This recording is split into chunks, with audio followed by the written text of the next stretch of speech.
न्यायालय अक्सर ये कहते हैं कि किसी भी जमानत को देखते हुए ग्रेविटी ऑफ ऑफेंस, साक्ष्य को टेम्पर्ड करने की स्थिति, और जैसा भी प्रोसिक्यूशन ने कहा है सर, डॉक्टर और पुलिस तो हमारी जद में नहीं है, और जिनका नाम आप ले रहे हैं सर, उनके भी साक्ष्य कराए गए हैं घटना के 6 माह बाद। जी साक्ष्य तो पढ़ रहे हैं। ऑनरेबल लॉर्डशिप, कृपया कर इस रिपोर्ट पर आप दृष्टिपात करेंगे जी। तो दिनांक 9। आप कहाँ से बता रहे हैं? सर मैं छिंदवाड़ा से हूँ, मेरा नाम पीयूष शर्मा है सर। जी जी जी। ऑनरेबल लॉर्डशिप, ये दूसरी जमानत का आवेदन है। प्रथम जमानत आवेदन पर इस आधार पर निरस्त किया गया था कि डीएनए रिपोर्ट पॉजिटिव आई थी, लेकिन उस समय माननीय न्यायालय के समक्ष उन तथ्यों को प्रदर्शित नहीं किया गया। मैं माननीय न्यायालय की अनुमति से चाहूंगा कि कुछ तथ्य मैं माननीय न्यायालय के समक्ष रख सकूं। बताएं, प्लीज बताएं। मैं माननीय न्यायालय का ध्यान विनम्रता पूर्वक आकृष्ट कराना चाहूंगा। लॉर्डशिप, अगर देखेंगे इस प्रकरण की सबसे ज्यादा मैं इसको विवादास्पद रिपोर्ट मानता हूं वो है शव परीक्षण रिपोर्ट। ऑनरेबल लॉर्डशिप, कृपया कर इस रिपोर्ट पर आप दृष्टिपात करेंगे जी। तो दिनांक 9। आप कहाँ से बता रहे हैं? सर मैं छिंदवाड़ा से हूँ, मेरा नाम पीयूष शर्मा है सर। जी जी जी। लॉर्डशिप, इस मृतिका की पोस्टमार्टम दिनांक 9/4/2021 को 3 डॉक्टरों की टीम द्वारा रात 11:30 बजे की गई। लॉर्डशिप, सबसे पहला प्रश्न उठता है माननीय न्यायालय के समक्ष, ये माननीय न्यायालय के समक्ष अभियोजन ये बात नहीं बता पाया कि आपको रात 11:30 बजे, जहां पर पर्याप्त रोशनी और पर्याप्त प्रकाश की व्यवस्था उपलब्ध नहीं थी, बिना किसी मजिस्ट्रेट की परमिशन लिए आपने पोस्टमार्टम रिपोर्ट कैसे कंडक्ट की? पहला सवाल मेरा माननीय न्यायालय के समक्ष ये है। दूसरा लॉर्डशिप, ये कहते हैं अपनी ही इस रिपोर्ट में कि 100% बर्न इंजरी का केस है। लॉर्डशिप, श्रीमान माननीय न्यायालय से मैं इसी परीक्षा का तीसरा नंबर का जो पेज है उस पर आपका ध्यान आकृष्ट कराना चाहूंगा। ये लिखते हैं कॉलम नंबर 11 में बाहरी और भीतरी जननेंद्रिय, उसमें ये अलग स्याही से लिखते हैं एनएडी, जिसका अगर माननीय न्यायालय के समक्ष मैं अर्थ स्पष्ट करता हूं तो वो लिखते हैं कि नॉट एनी एबनॉर्मेलिटी डिटेक्ट, लेकिन अगले ही नीचे ही कोई अन्य व्यक्ति लिखता है कि vaginal slide prepared and sealed handed over to police lady Sangeeta. Lordship, रात 11:30 बजे पोस्टमार्टम हो रहा है, लेकिन फिर मैं माननीय न्यायालय का ध्यान विनम्रता पूर्वक आकृष्ट कराना चाहूंगा सर, संगीता युवनाती की जब्ती पर अगर आप दृष्टिपात करते हैं लॉर्डशिप, तो ये देखेंगे कि ये पोस्टमार्टम के पहले दोपहर 3:50 पर हो गई थी, जबकि पोस्टमार्टम रात 11:30 बजे हो रहा है। तो पुलिस के पास किसी भी महिला के वेजाइनल स्लाइड बनाने की क्या क्षमता थी? माननीय न्यायालय के समक्ष अभियोजन इस बात को स्पष्ट करने में पूर्णतया विफल रहा है कि पोस्टमार्टम तारीख बताइएगा सर। 9/4/21 को 3:30 पर वेजाइनल स्लाइड प्रिपेयर कर रहे हैं सर। अच्छा, लेकिन कॉलम नंबर 13 में आप देखेंगे, कॉलम नंबर 13 में नमूना सील की जगह संगीता अंकित है, लेकिन थाने की सील नहीं लगी हुई है। माननीय न्यायालय से मैं विनम्रता पूर्वक आग्रह करना चाहूंगा, मेरा निवेदन है सर, ये चूंकि मेरा पहला अवसर है इसलिए अगर कोई दृष्टता हो तो क्षमा करें। आप बिल्कुल आराम से बहस करिए सर। Don't worry. लॉर्डशिप, मैं पहली चीज ये जो मैंने तैयारी की थोड़ी सी, डॉक्टर पारिक और मोदी हैं, इनके मुताबिक जब इन्होंने अपनी किताब लिखी थी जिस पर ये डॉक्टर्स पढ़ाई करते हैं, इनमें इन्होंने लिखा था कि शुक्र के धब्बों की परीक्षा। लॉर्डशिप, ये बताते हैं कि स्पर्मेटोजोआ, जिसको शुक्राणु कहते हैं, इसकी उपस्थिति जानना कोई सरल कार्य नहीं है। इसके विरोधी तत्व जैसे कपड़ों का प्रकार, पुरानापन और प्रयोगशाला में पहुंचने तक वे धब्बे किन परिस्थितियों से गुजरे हैं, इस चीज को माननीय न्यायालय के समक्ष बताना बहुत आवश्यक होगा। लॉर्डशिप, पहली चीज ये उठती है कि आप 9/4/21 को मृतिका की पोस्टमार्टम रिपोर्ट कंडक्ट करने से पहले बिना सील बंद लिफाफा तैयार करे वेजाइनल स्लाइड प्रिपेयर करते हैं। इस चीज का मेरी बात से रिलेवेंसी इस बात पर है, माननीय न्यायालय से मेरा विनम्रता पूर्वक आग्रह है सर, कि जो महिला 100% जल चुकी हो, आप उसके योनि मार्ग से शुक्राणु कैसे प्राप्त कर पाएंगे, जबकि जो स्पर्म होते हैं वो मतलब दाह के प्रति बहुत ज्यादा सेंसिटिव होते हैं, और जब कोई महिला 100% ही जल चुकी हो तो ऐसी दशा में प्रथम दृष्टया ये भ्रम और प्रथम दृष्टया संदेह उत्पन्न होता है कि जलने के बाद किसी भी महिला की वेजाइनल स्लाइड प्रिपेयर नहीं की जा सकती। ऑनरेबल लॉर्डशिप से मेरा दूसरा बहुत बड़ा निवेदन है सर, अभी मैं एक लेटेस्ट एक जजमेंट था जिसमें शरद बिरथी चंद का हवाला हुआ था, और एक हवाला आया था सर 1984 का 4 सुप्रीम कोर्ट ऑनरेबल माननीय उच्चतम न्यायालय का, पेज नंबर 116 है। इसमें माननीय उच्चतम न्यायालय ने कहा है कि किसी माननीय न्यायालय के समक्ष अगर आप कोई भी प्रकरण पेश करते हैं जिसमें आप परिस्थिति जन्य साक्ष्यों की बात करते हैं, तो माननीय न्यायालय के समक्ष अभियोजन को यह स्पष्ट तौर पर बताना पड़ेगा कि केवल आप कह देने मात्र से कि कोई व्यक्ति अभियुक्त है, कह देने मात्र से कि कोई रिपोर्ट अभियुक्त के खिलाफ है, आप उसको अभियुक्त साबित नहीं कर सकते जब तक कि आपके पास चेन बाय चेन, कड़ी बाय कड़ी और साक्ष्य बाय साक्ष्य माननीय न्यायालय के समक्ष संदेह से परे कोई चीज प्रमाणित नहीं होती है। लॉर्डशिप, ठीक इसी तरह की प्रकृति का मामला था Hemant versus state of Madhya Pradesh, और माननीय उच्चतम न्यायालय ने अभी रवि कुमार राहुल वाला केस था। प्लीज जी सर, ये कॉपी वर्सेस स्टेट सर ये वाली कॉपी सर को दीजिए। मैं माननीय न्यायालय से निवेदन करना चाहूंगा कि इस प्रकरण में माननीय उच्चतम न्यायालय ने ये कहा है, और मैं माननीय न्यायालय का इस जजमेंट की ओर ध्यान आकृष्ट कराना चाहूंगा। सर, पूरे हिंदुस्तान के अंदर इस जजमेंट की बड़ी जोरों से चर्चा है, जिस मामले में माननीय उच्चतम न्यायालय ने, बताइए प्लीज सर, इसमें माननीय उच्चतम न्यायालय ने डीएनए प्रोफाइलिंग को पेज नंबर 138 से डिस्कस करना शुरू किया था, और उसमें 38 हाँ सर, मतलब वो शायद खंडिका क्रमांक 138 से सर। हाँ जी उसमें उन्होंने डीएनए प्रोफाइलिंग पद्धति के बारे में बताया सर। जी। माननीय उच्चतम न्यायालय का ऐसे मामलों के बारे में कहना था कि डीएनए किया जाता है, ये कोई बहुत बड़ी बात नहीं है, लेकिन डीएनए को करने के लिए और माननीय न्यायालय के समक्ष डीएनए की सत्यता को प्रमाणित करने के लिए इसकी आपको सबसे पहले ये बताना पड़ेगा कि जो स्लाइड है, जो नमूना है, उसको विधिवत संरक्षित किया गया, उसको विधिवत लैब तक पहुंचाया गया, क्योंकि डीएनए के ऐसे अणु होते हैं जो शरीर के किसी भी तरल भाग द्वारा गुजरते रहते हैं। इसी तरह डीएनए का पॉजिटिव आ जाना किसी अभियुक्त को दोषी ठहराए जाने के लिए पर्याप्त नहीं होगा जब तक कि ऐसी संपूर्ण परिस्थितियों को माननीय न्यायालय के समक्ष स्पष्ट ना कर दिया गया हो।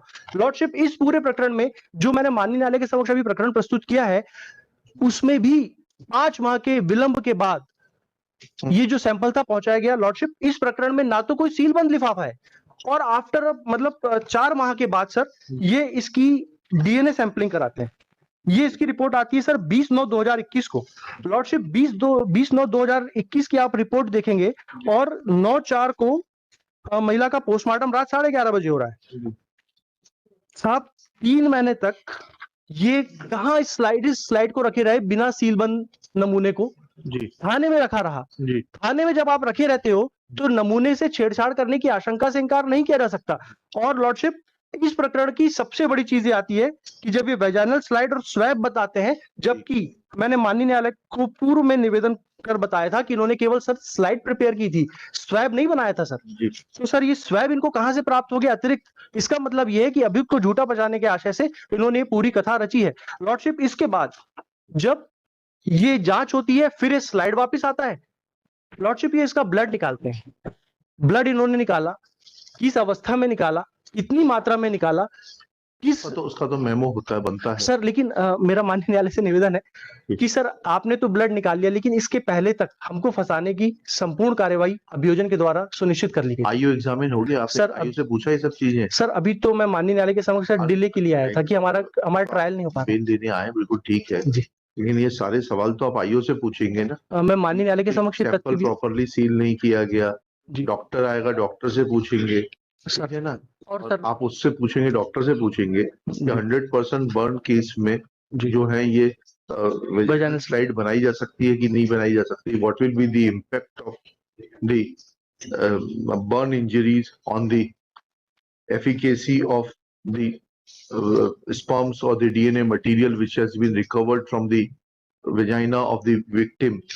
तो ये सब बातें तो आप वहां पूछेंगे। मैं माननीय न्यायालय से एक विनम्रता पूर्वक और एक निवेदन करूंगा। आप घटना बताते हैं साहब, अभियोजन घटना बता रहा है, जिस दिनांक की घटना बता रहा है, ये बता रहा है सर। मैं माननीय न्यायालय से निवेदन करना चाहूंगा, माननीय न्यायालय ने अपने सुस्थापित सिद्धांतों पर बताया है कि जब आप कहते हैं तो संदेह से परे प्रकरण को माननीय न्यायालय के समक्ष प्रस्तुत कीजिए। नहीं, लेकिन सर, संदेह से परे नहीं है सर, ये प्रथम दृष्टया की बात कर रहा हूं सर। आप बता रहे हैं कि जो अप्रैल 2021 जिस समय पूरा लॉकडाउन लगा हुआ था, उस दिन आप लॉकडाउन के समय में घर में लड़की को अकेला छोड़कर कहीं जाते हैं। लॉर्डशिप, जब लॉर्डशिप वहां पे सब जगह लॉकडाउन लगा हुआ है, ऐसी दशा में कोई किसी व्यक्ति को अकेला नहीं छोड़ेगा। लेकिन तीसरी बात, मेरा माननीय न्यायालय से सिर्फ एक बात कहनी है कि जब आपके पास पोस्टमार्टम रिपोर्ट आ गई, आपने फैब्रिकेटेड स्टोरी बनाते हुए अभियुक्त को ब्लड सैंपल कराया जिसमें भी काफी विलंब हुआ, ऐसी दशा में अभियुक्त माननीय न्यायालय से रहम की पात्रता रखता है क्योंकि इसका सर कोई आपराधिक रिकॉर्ड नहीं है। माननीय न्यायालय से मेरा इस बात के लिए भी विनम्र आग्रह है कि सर आज एक जो लड़का बहुत मेहनतकश मजदूरी के साथ अपना जीवन यापन करता है, उसको जिन आधारों पर माननीय न्यायालय के समक्ष उसका प्रकरण प्रस्तुत किया गया है, वो रहम के आधार पर और इस सद्भाविक आधार पर कि उसको लगभग 1 वर्ष हो गया है, ऐसी दशा में भी हम शायद माननीय न्यायालय से रहम की पात्रता रखते हैं। Yes. जो जितना आर्गुमेंट ले रहे हैं सर, उससे तो सब डॉक्टर और आईओ ही बता पाएगा। बाकी मेरिट पे तो सर जो दो विटनेस हैं, प्राची और हसिता, जिनकी जो सहेली है, जी, इसने पूरा बताया इसके क्या ऊपर। बताया, पढ़िए।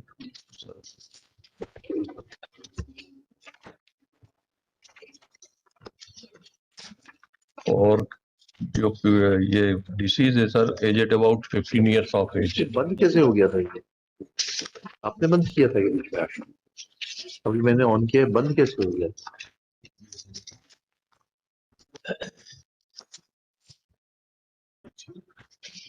मैं माननीय न्यायालय से एक बात और कहना चाहूंगा। माननीय न्यायालय अक्सर ये कहते हैं कि किसी भी जमानत को देखते हुए ग्रेविटी ऑफ ऑफेंस, साक्ष्य को टेम्पर्ड करने की स्थिति, और जैसा भी प्रोसिक्यूशन ने कहा है सर, डॉक्टर और पुलिस तो हमारी जद में नहीं है, और जिनका नाम आप ले रहे हैं सर, उनके भी साक्ष्य कराए गए हैं घटना के 6 माह बाद।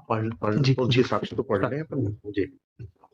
जो रिलेवेंट पोर्शन है प्लीज पढ़िए सर, कि राजा गुप्ता जनवरी 2020 में डांस का प्रोग्राम के पहले मुझे शिवानी आहाके एवं शिवानी की मां शिवानी की बुआ परिवार के लोगों को लेकर देवरानी दाई मेला में ऑटो से लेकर गया था। तभी से शिवानी एवं राजा गुप्ता का परिचय हो गया था। ऑटो राजा गुप्ता के पास है। कक्षा 10वीं पास करने के बाद हम लोग एडमिशन कक्षा 11वीं इसी स्कूल में हो गया था। कक्षा 11वीं में प्राची भी एडमिशन ले ली थी। मैं, प्राची व शिवानी आके तीनों अच्छे दोस्त थे। शिवानी कक्षा 11वीं में बताती थी कि राजा गुप्ता से उसका प्रेम संबंध हो गया है, राजा गुप्ता शादी करेगा। दिनांक 7/4/2021 को हम तीनों लोग रोजाना की तरह ज्ञानोदय स्कूल में कोचिंग में गए थे। तो शिवानी दुखी थी। मैंने पूछा कि क्यों दुखी हो, तो उसने बताया कि राजा गुप्ता ने मुझसे प्रेम संबंध है और उसने साथ में गलत काम भी किया है, लेकिन अब शादी से मना कर रहा है। दिनांक 8/4/2021 को फिर शिवानी 10 बजे रोजाना की तरह कोचिंग में आई थी और वह काफी दुखी थी। तब मैंने उससे पूछा कि क्यों दुखी हो, तो शिवानी बोली कि वह बर्बाद हो गई है और राजा गुप्ता शादी करने से मना कर रहा है। फिर करीब 12 बजे कोचिंग समाप्त होने पर शिवानी अपने घर चली गई। फिर शाम को 6 बजे कोचिंग वाले शरीफ सर ने मुझे फोन करके बताया कि शिवानी जलकर मर गई है। मैंने शिवानी और राजा गुप्ता के प्रेम संबंध की बात पहले भय के कारण किसी को नहीं बताई थी और पहले पुलिस वालों ने भी पूछताछ नहीं किए थे, और जब पुलिस वालों ने मुझसे पूछताछ की है तब मैंने शिवानी और राजा गुप्ता के प्रेम संबंध की बात बताई थी। इसी प्रकार सर प्राची का स्टेटमेंट है। लड़की तो माइनर है ना, 18 से 15 साल की है। That's what I'm saying. Consent और डीएनए रिपोर्ट लिखिएगा। Shri Piyush Sharma, learned counsel for the applicant Raja Gupta. This is second bail application on behalf of the applicant under section 439 CRPC. Case crime number 2 of 2021 is registered at police station Ravanwara, district Chhindwara, for offence under section 305, 376 within bracket 3, 376 within bracket 2, another bracket small j, 376 within bracket 2, another bracket small n of the Indian Penal Code, section 5(6) of POXO Act, section 31W2 and 325 of Scheduled Caste and Scheduled Tribes Prevention of Atrocities Act. Full stop. It is submitted that applicant is in custody since 29/10/2021. Next paragraph. Shri Piyush Sharma submits that the whole story of the prosecution is full of improbabilities. Full stop. He submits that postmortem was conducted at 11:30 p.m., which is not permissible without taking consent of the concerned magistrate. Full stop. It is further submitted that there is a mention of preparation of a vaginal slide in the postmortem report, but vaginal slide was seized at 3:30 p. was prepared at 3:30 p.m. as is evident from the memorandum prepared in support of preparation of such vaginal slide. Full stop. Shri Sharma further submits that the vaginal slide was kept in open for a long period of 5 months in as much as DNA report is dated 20/9/2021. Full stop. He alleges that this sample was lying with the concerned police station and was not forwarded to the concerned laboratory. Full stop. He further submits that when the deceased died of burn injuries which have been certified to be 100% by the concerned doctor, then with the concerned team of doctors which conducted postmortem, then there was no possibility of survival of DNA material in the sperm which has been allegedly matched with the blood sample of the present applicant. Full stop. Shri Sharma also raises a doubt over the efficacy of sampling methodology and relying on the judgment of Supreme Court in Criminal Appeal number 611 of 2022, Rahul versus State of Delhi, Ministry of Home Affairs and other connected Criminal Appeal number 612-613 of 2022, Ravi Kumar versus State of NCT of Delhi with Criminal Appeal numbers 614-615 of 2022, Vinod alias Chotu versus the State Government of NCT of Delhi Home Affairs. It is submitted that complete sampling methodology has been discussed in para 31 of the said order.